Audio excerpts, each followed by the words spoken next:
देख रहे हैं IBN 7। मैं हूं आपके साथ प्रीति सिंह रघुनंदन। उरी हमले के मुंहतोड़ जवाब के बाद बारामूला में फिर नापाक हरकत हुई है। सवाल यह है कि बार बार आतंक के हाथ पैर काटने के बाद वो फिर कैसे सिर उठा रहा है। इस सवाल का जवाब मिला IBN 7 की पड़ताल में, जिसमें हमें आतंकियों की बातचीत का पूरा टेप मिला है और इससे यह साफ होता है कि पाकिस्तान ने किस तरह आतंकवाद को एक बिजनेस बना दिया है। वहां छोटी छोटी आतंक की इतनी नर्सरियां तैयार हो रही हैं जिन्हें खत्म करना अब एक टेढ़ी खीर साबित हो रहा है।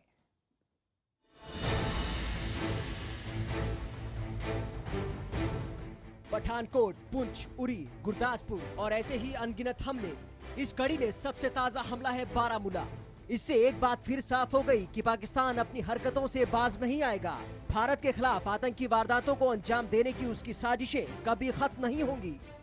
भारत में सुरक्षा का पहरा कितना भी कड़ा क्यों ना हो, आतंकवादियों की करतूतें खत्म होने वाली नहीं। इसकी सबसे बड़ी वजह है पाकिस्तान का तैयार किया गया वो मॉड्यूल, जिसके तहत उसने आतंक के कई छोटे छोटे दरवाजे खोल दिए हैं, जिन्हें बंद करना अब मुश्किल हो गया है। पैसों के दम पर उसने आतंक की कई नर्सरियां खोल दी हैं, जिसकी वजह से आतंकवाद पाकिस्तान में अब बिजनेस की तरह फल फूल रहा है। पाकिस्तान में खुली आतंक की दुकानें किस तरह से आतंकी घटनाओं की साजिशें रचती हैं, कैसे पाकिस्तान में बैठे हैंडलर्स भारत में मौजूद स्लीपर सेल को मदद करते हैं, आज IBN 7 इस पर एक बड़ा खुलासा करने जा रहा है। हम आपको सुनवाते हैं एनकाउंटर के बाद आतंकवादियों के बीच हुई बातचीत का वो हिस्सा जिसमें वो भागने की प्लानिंग कर रहे हैं। अस्सलाम वालेकुम। अस्सलाम वालेकुम। की होया? की होया? की होया? हाँ। जी हाँ, ये बातचीत कोड वर्ड में की जा रही है। ये कोड इतने उलझे हुए हैं जिन्हें समझना आसान नहीं होता, लेकिन आज IBN 7 पर हम इस बातचीत को परत दर परत आपके सामने खोलेंगे। आतंक की ये प्लानिंग आपको दिखाएं उससे पहले आपको बता दें कि इस बातचीत को भारतीय सुरक्षा एजेंसियों ने इंटरसेप्ट किया है। इसमें आतंकवादियों और सुरक्षा बलों के साथ कश्मीर में हुई मुठभेड़ का भी जिक्र किया गया है। अस्सलाम वालेकुम। अस्सलाम वालेकुम। हाँ? हाँ। की होया? की होया? की होया? हाँ। किधर पास है? हाँ हाँ। अच्छा।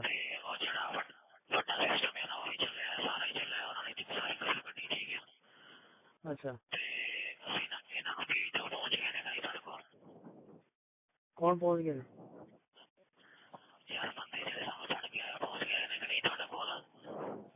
ਤੁਹਾਡੇ ਕੋਲ ਪਹੁੰਚ ਗਏ ਆਪਣੇ?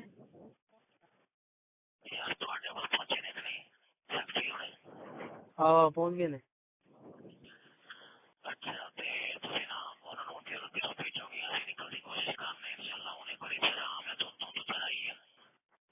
ठीक है।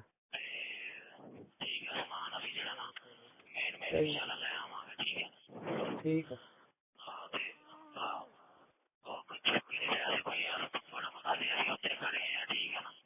ठीक है, जिथे लाया है उसे आ जाओ।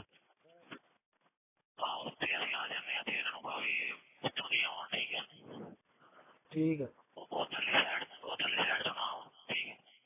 सही है। सही है। ते गल सुनो, अपने अपने लो होया कि उधरों? ठीक है। अपने तो नहीं आए लगे?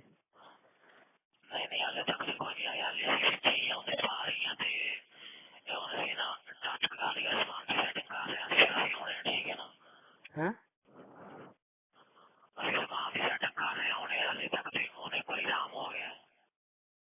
सामान की सेटिंग कर दी थी? अच्छा अच्छा अच्छा।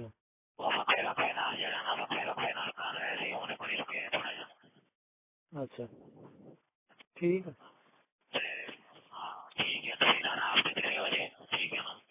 ਤੁਸੀਂ ਨਿਕਲੇ ਉੱਤੋਂ ਦੀ ਆ ਜਾਓ, ਉੱਤੋਂ ਹੀ ਆ ਜਾਂਦਾ ਹੈ। ठीक है। इन आतंकियों की बातचीत में कई सनसनीखेज और दिल दहला देने वाली बातें हो रही हैं। IBN-7 के पास इनकी बातचीत का पूरा ऑडियो मौजूद है। आगे हम आपको दिखाएंगे कि ये किस तरह से वारदात को अंजाम देने की साजिश रचते हैं, कैसे इनके पास आतंक का सामान पहुंचता है और कैसे पहुंचती है टारगेट की जानकारी। विश्वास कुमार के साथ स्पेशल इन्वेस्टिगेशन टीम। और इस इंटरसेप्ट पर बातचीत करने के लिए हमारे साथ स्टूडियो में दो खास मेहमान मौजूद हैं। रॉ के पूर्व अधिकारी RSN सिंह और साथ ही BSF के पूर्व ADG PK मिश्रा साहब हैं। शुरुआत में सिंह साहब आपसे करना चाहूंगी, चूंकि आप रॉ से लंबे वक्त से जुड़े रहे हैं। सीधे तौर पर ऐसा लग रहा है कि पाक की ओर से खुराफात जो दिमाग है वो लगातार जारी है और ये इंटरसेप्ट एक और सबूत है भारत के पास। पहले तो मैं ये बता दूं आपको कि मैं आर्मी में भी था और रॉ में भी था, और मैं इस इलाका जहां ये सारा ये बातचीत हो रही है उससे मैं वाकिफ़ हूं, उस इलाके से। तो ये बातचीत साफ जाहिर होता है कि किस तरीके से जो हैंडलर्स हैं उधर LOC के उस पार, वो किस तरीके से कोऑर्डिनेट करते हैं इनसे। हम कभी कभी ये भूल कर बैठते हैं कि हम सोचते हैं कि तुरंत LOC किसी ने क्रॉस किया और तुरंत किसी वो फिदायीन अटैक को अंजाम दिया। ऐसा होता नहीं है। क्रॉस करने के बाद कई बार ये वहाँ पर लोकल पॉपुलेशन के साथ जाके मर्ज कर जाते हैं, और ये भी कहने में मुझे कोई हिचक नहीं होगी कि इनको काफ़ी लोकल सपोर्ट भी है। आप लोकल सपोर्ट की अगर जहां तक बात कर रहे हैं तो ऐसा लग रहा है इनकी बातचीत से कि ये कोई पूरी तरह से घोषित आतंकी नहीं है, ये सिविलियंस ही हैं जिन्हें ट्रेंड किया जा रहा है और उस तरफ मोड़ा जा रहा है ताकि वो इस तरह की घटनाओं से जुड़ सके और कोई ना कोई आतंकी वारदात को अंजाम दे सके। नहीं, ये बिल्कुल ये ट्रेंड आतंकवादी हैं। बातचीत से ये बिल्कुल साफ जाहिर होता है कि ये पंजाबी मूल के हैं। ये भी हमको मालूम होना है कि हफीज़ सईद का जो कैचमेंट एरिया है वो आपको ये सियालकोट का इलाका है, जहाँ पे लोग पंजाबी बोलते हैं, जहाँ से उसकी मेन रिक्रूटमेंट और इंडोक्ट्रिनेशन होती है। तो ऐसा लगता है कि या तो ये हिजबुल मुजाहिदीन के हैं या लश्कर तोयबा के हैं, क्योंकि जैश ए मोहम्मद का कैचमेंट एरिया वो भवालपुर का इलाका है। तो इस तरह के जो ये कई स्लीपर ये जैसे क्रॉस करने के बाद ये आके वहाँ पर मर्ज कर जाते हैं पॉपुलेशन के साथ, और इनको स्लीपर सेल को जब टाइम आता है तो एक्टिवेट किया जाता है। और यही एक्टिवेशन का ये जो आपका जो पूरा जो इंटरसेप्ट है वो पूरा एक्टिवेशन का वो दिखा रहे हैं किस तरह से एक्टिवेट किया जाता है। मिश्रा साहब को भी बातचीत में जोड़ लेते हैं। मिश्रा साहब, आपको ये पैटर्न जो बातचीत का हम देख रहे हैं कि एक आदमी साधारण आवाज में बात कर रहा है, एक दबी हुई आवाज में बात कर रहा है, ये किस तरह से पैटर्न को इशारा कर रहा है कि इस तरह की बातचीत के मायने क्या हो सकते हैं? कोड को डिकोड करना एक अलग विषय है जिस पर आगे मैं बातचीत करूंगी आपसे। प्रीति, मैं इसको बड़े गौर से सुन रहा था। मैं ये बड़ा क्लियरली बताता हूँ कि ये जो मिलिटेंट्स है जो कल रात को बारामूला 46 RR के ऊपर अटैक करने के इरादे से आए थे, ये बिल्कुल हिजबुल मुजाहिदे मिलिटेंट्स नहीं है। बड़ा क्लियरली मैं बताना चाहता हूँ कि ये पाकिस्तानी मिलिटेंट्स हैं जो कि यहाँ पर ऑलरेडी पहले आए हुए हैं। उरी अटैक से पहले ही वो पेनिट्रेट कर चुके हैं। हमारे पास तकरीबन 350 तक पाकिस्तान मिलिटेंट्स अभी भी कश्मीर में है, और इनको इंडियन मुजाहिदीन और हिजबुल मुजाहिदीन जो है इनको शेल्टर देते हैं।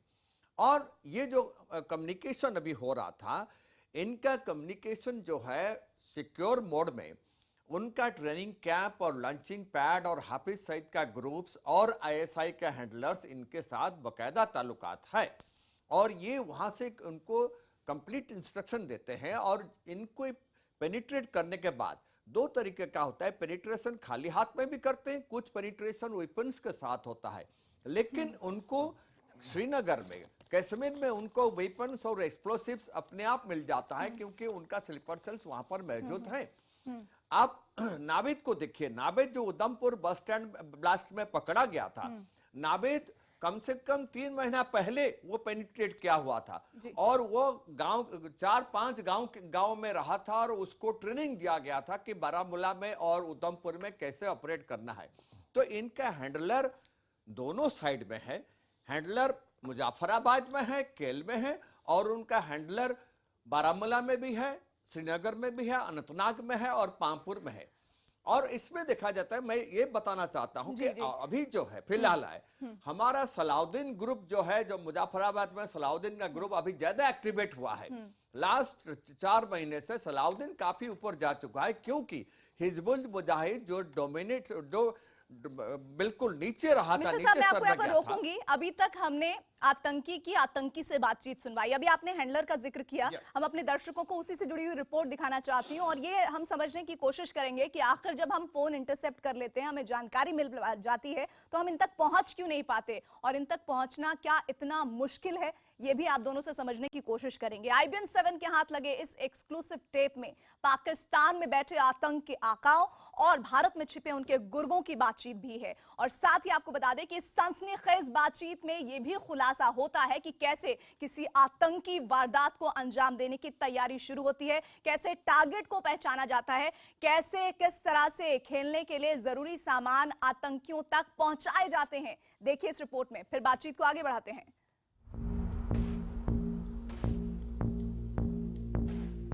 IBN 7 आज आतंक के उस खेल का खुलासा कर रहा है जो पाकिस्तान में बैठे आतंक के आका खेल रहे हैं, और पाकिस्तान में अब ये एक बिजनेस बन चुका है। अब हम आपको दिखाते हैं सीमा पार बैठे आतंकवादियों के हैंडलर्स और उनके काम करने का पूरा तरीका, जिससे ये साफ हो जाएगा कि आतंकवादियों को कैसे सीमा पार से निर्देश मिलता है और कैसे किसी आतंकी घटना को अंजाम देने की कवायद शुरू होती है। अब आप सुनिए आतंकवादी और पाकिस्तान में बैठे उनके आका की बातचीत। अस्सलामुअलैकुम, खैरियत है? खैरियत ही है ना? अच्छा, एक नंबर तो उठते हो? एक नंबर तो उठते हो? कितना कितना को सिर्फ नजर आता है? क्या नजर आता है? बस है?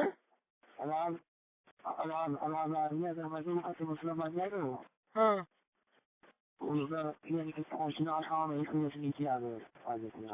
अच्छा अच्छा, गए थे ऊपर तक?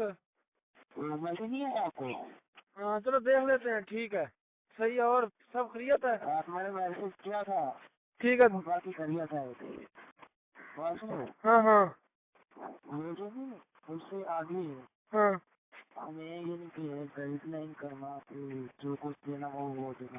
ठीक 2 बजे आना, 2 बजे फिर।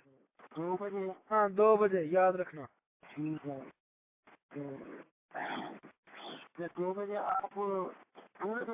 हाँ पूरे 2 बजे। साथ वाले ठीक है 2? उनसे भी बात करा दो थोड़ी थोड़ी। अस्सलाम वालेकुम, हम भी बोल रहे हैं। हमजा की हाल है? परेशानी तो नहीं कोई? हिम्मत रखनी है, इंशाल्लाह अल्लाह ताला मेहरबानी करेगा, ठीक है? दजाना किथे जे? दजाना किथे? दजाना आओ तो ना जरा गल करा दे थोड़ी को। वालेकुम की हाल शेर? आवाज शेरां वाली कड। अल्लाह का शुक्र है। तो मेरा वीर हिम्मत करनी है, परेशान नहीं होना किसी मसले तो भी। अल्लाह तो हिफाजत फरमाए, ठीक है। फिर पूरे 2 बजे सेट खोले आ जाए हैं? चलो चलो ठीक है, फिर पूरे 2 बजे सेट खोले आ जाए हैं?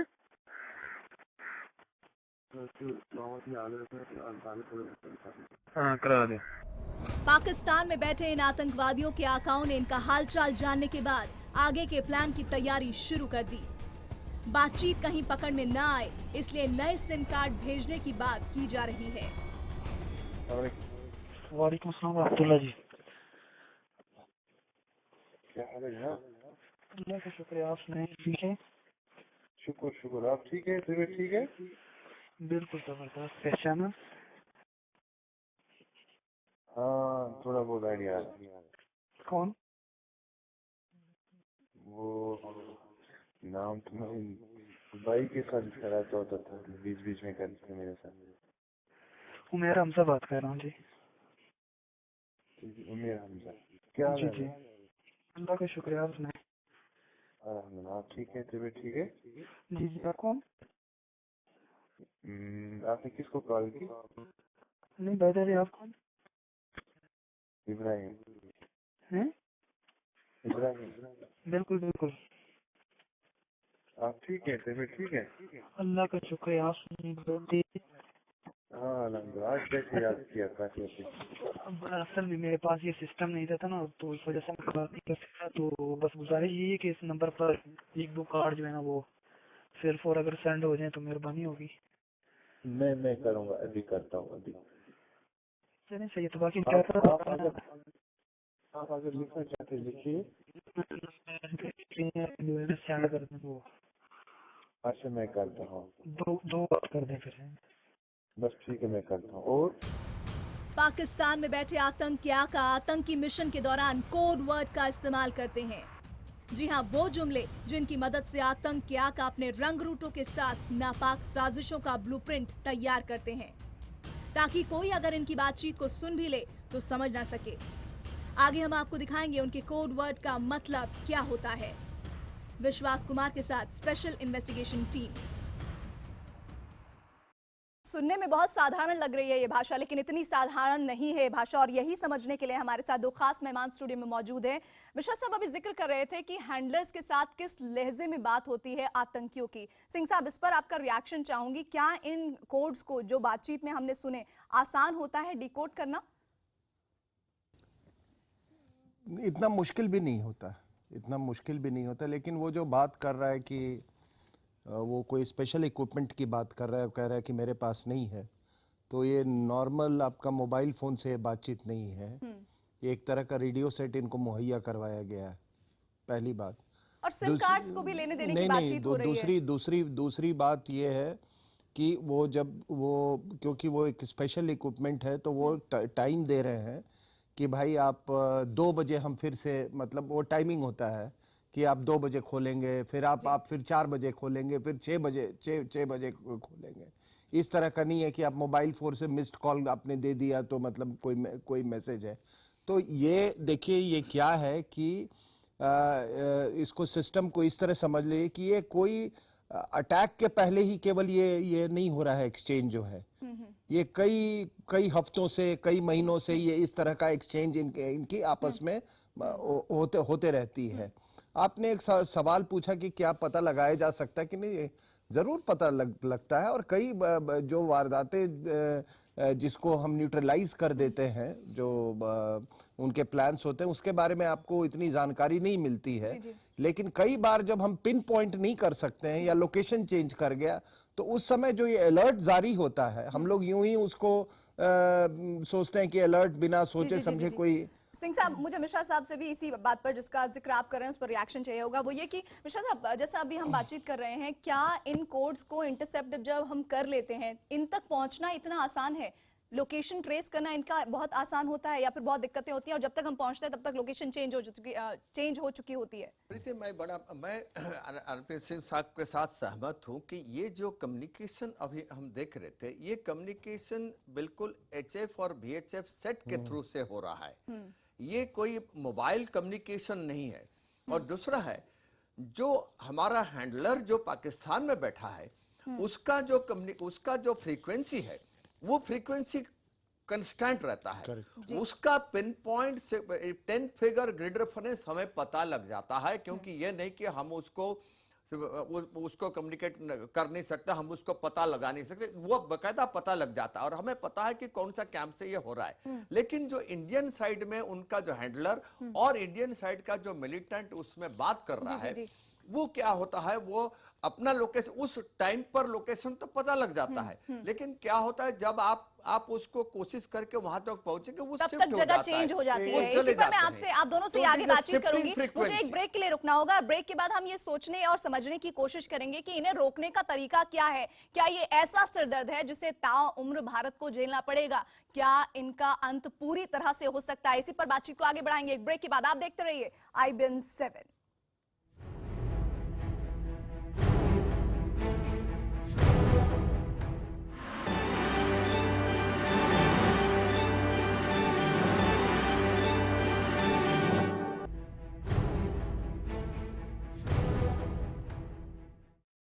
आप देख रहे हैं IBN 7 आतंकी प्लानिंग लाइव। आप इस वक्त देख रहे हैं और लगातार हम आपको बताने की कोशिश कर रहे हैं कि किस तरह से पाकिस्तान के साथ लगातार भारत की कोशिशें पाकिस्तान नापाक साजिशों के जरिए नाकाम कर रहा है। अब तक हमने आपको वो बातचीत सुनाई जो पाकिस्तान बैठे आतंकियों के हैंडलर्स और उनके गुर्गों के बीच होती है। आतंकी इस बातचीत के लिए बेहद सावधानी बरतते हैं। पहली तो उनकी कोशिश होती है कि उनकी बातचीत इंटरसेप्ट ना हो सके और अगर हो भी जाए तो उनकी बातों को कोई समझ ना सके। इसीलिए ये बातचीत कोड वर्ड में होती है। सुरक्षा एजेंसियों को आपको बता दें एक लंबी चौड़ी लिस्ट मिली है आतंकियों के इस कोड की, जिन्हें डिकोड करने के बारे में लगातार प्रयास किए जा रहे हैं। और जब इन्हें डिकोड किया गया तो सनसनीखेज बातें सामने आई। आखिर ये कोड वर्ड क्या है और इनका मतलब क्या है, देखिए IBN 7 की एक्सक्लूसिव रिपोर्ट में। भारत में जब भी आतंकी हमला होता है तो पहले आतंकियों के आका पूरी प्लानिंग करते हैं। इसके बाद वारदात को अंजाम देते वक्त पल पल की जानकारी अपने आकाओं को देते हैं। अभी हमने आपको दिखाया कि कैसे हिजबुल और लश्कर के आतंकी कोडवर्ड में आपस में बात करते हैं, लेकिन आतंक के ये कोड बेहद उलझे हुए होते हैं। इंटेलिजेंस एजेंसियों ने आतंक के इस कोड को डिकोड भी किया है। डिकोड करने में कैसे कैसे सनसनीखेज खुलासे हुए हैं, ये बताने से पहले आपको सुनाते हैं आतंकियों की बातचीत का एक हिस्सा।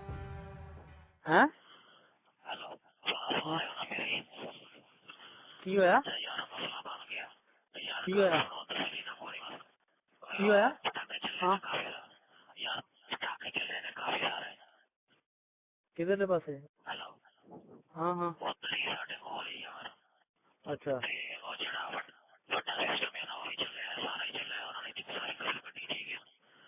अच्छा। कौन पहुंच गया?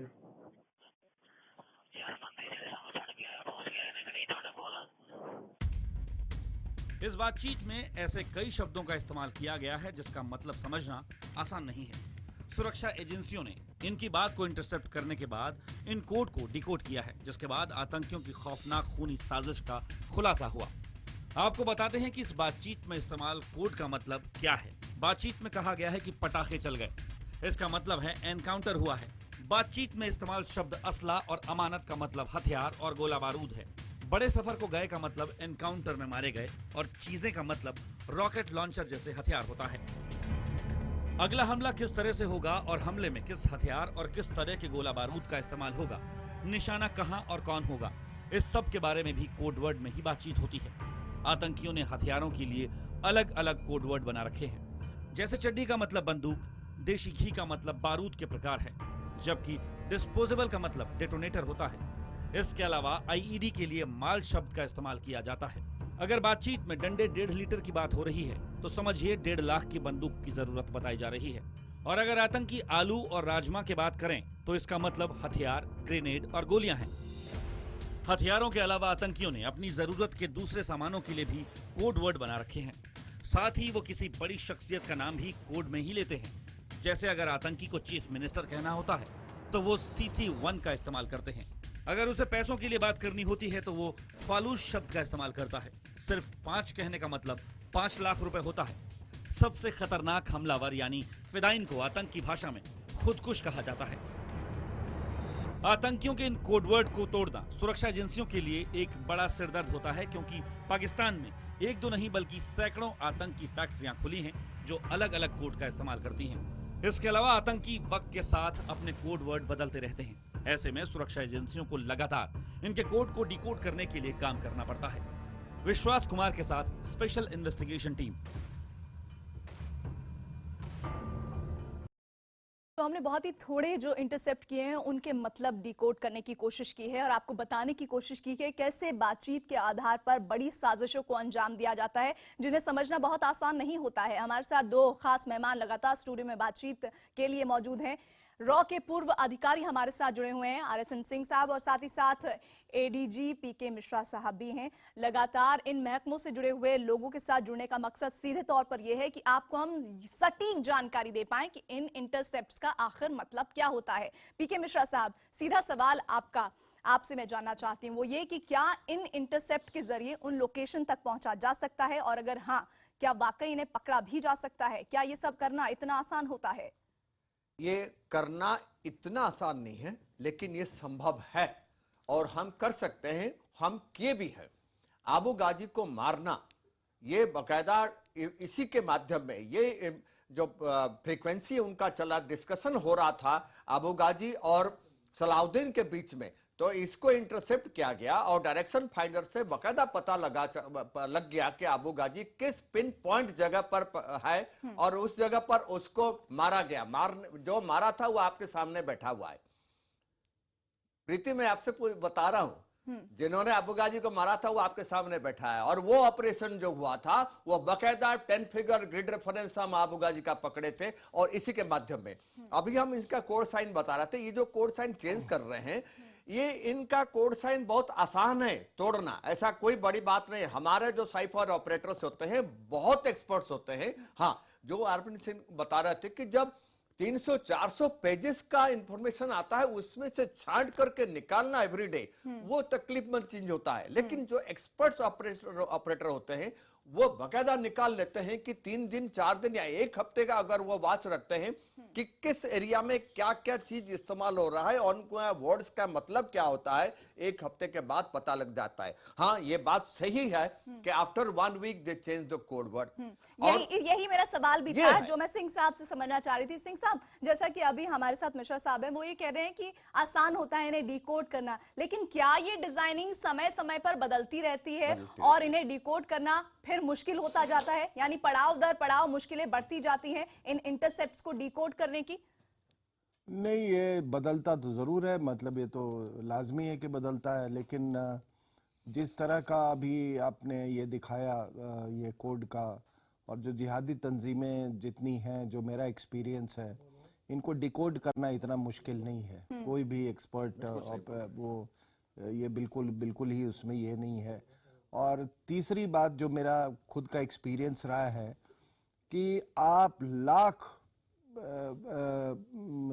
प्रिकॉशन लें, लाख उसको अपने उसको एनक्रिप्शन इक्विपमेंट यूज़ करें, गलती कहीं ना कहीं इंसान ज़रूर कर बैठता है। ये मेरा अपना एक्सपीरियंस, जब 2 लोग बात कर रहे हों इसमें। तीसरी बात ये जो चौथी बात जो आपने ये देखा कि अभी जो बात हो रही है टारगेट एरिया से बात हो रही है, जो ऑपरेटिव्स हैं ऑलरेडी टारगेट एरिया में वो पहुंच चुके हैं, इसीलिए वो विस्परिंग टोन में वो बात कर रहा है। लेकिन सबसे अहम बात है जो आपने पूछा कि क्या हम पहुंच नहीं सकते हैं।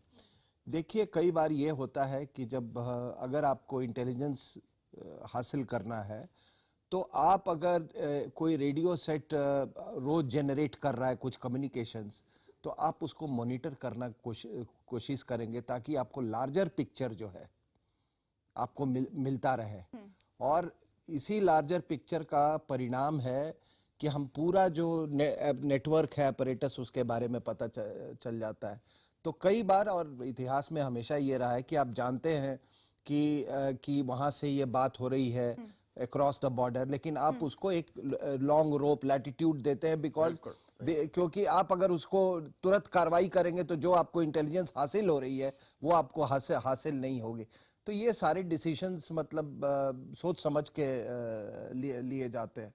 जैसे आप कह रहे हैं कि पहुंचा जा सकता है, लेकिन उन्हें डिकोड करना समय से पहले वो डिकोड हो जाए, ये इतना आसान नहीं है। अभी हमने हाल में ही देखा, अगर हम उरी की हम बात करें मिश्रा साहब, उरी से पहले भी इंटरसेप्ट्स ऐसे मिले थे, खुफिया एजेंसी ने अलर्ट किया था, लेकिन ये पता करना कि टारगेट यहाँ पर होने जा रहा है या फिर किसी भीड़भाड़ वाले इलाके में होने जा रहा है, ये इंटरसेप्शन कर पाना बहुत मुश्किल है मेरे ख्याल से।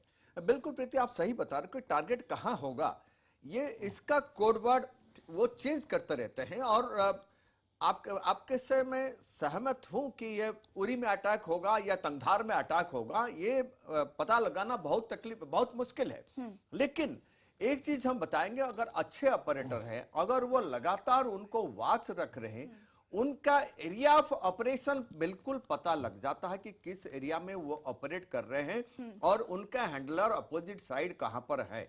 अब वो डिपेंड करता है अपोजिट साइड में, अगर वह मुजफ्फराबाद साइड को है तो ये आप देखेंगे नौगांव, तंगधार और कुपवाड़ा इस सेक्टर के अंदर, इस सेक्टर में आपका अटैक होगा ही यानी कि होगा। आप दोनों की बातचीत से हम इस निष्कर्ष पर जरूर पहुंच सकते हैं कि जो भी अलर्ट्स खुफिया एजेंसियों के द्वारा दिए जाते हैं उन्हें हल्के में कभी भी नहीं लिया जाना चाहिए और इन्हें बड़ी संजीदगी के साथ टैकल किया जाना चाहिए। एक ब्रेक के लिए हम यहाँ पर रुक रहे हैं और ब्रेक के बाद एक बार फिर से दर्शकों के साथ जुड़ेंगे और आपको बताने की कोशिश करेंगे कि इन इंटरसेप्ट्स का मतलब क्या है और क्या इस तरह की आतंकियों की बातचीत तक पहुंचना आसान है, साथ ही क्या इनका पूरी तरह से खात्मा हो सकता है ताकि देश में किसी तरह की आतंकी वारदात ना हो सके। एक ब्रेक ले रहे हैं, चर्चा जारी है, देखते रहिए IBN 7।